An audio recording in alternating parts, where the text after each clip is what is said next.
सध्या राष्ट्रवादी काँग्रेसच्या गोटात हालचालींना वेग आलाय। पक्षाचे ज्येष्ठ नेते दिलीप वळसे पाटील मुंबईकडे रवाना झालेत। सर्व नियोजित कार्यक्रम रद्द करून तातडीनं ते मुंबईकडे रवाना झालेत। आज मुंबईत राष्ट्रवादी काँग्रेसची हाय व्होल्टेज बैठक पार पडली।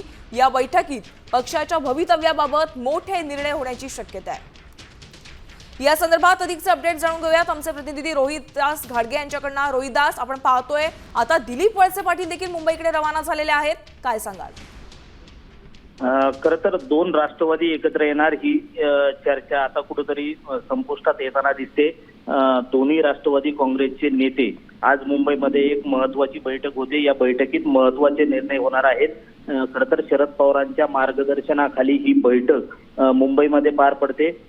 पुढील काळामध्ये अजित पवारांच्या निधनानंतर राष्ट्रवादी काँग्रेसची सूत्र कुणाच्या हातात द्यावी, आमदारांची फुटी होऊ नये यासाठी काय निर्णय घेतले जावेत, या सगळ्याबाबत चर्चा आता मुंबईमध्ये होणार आहे।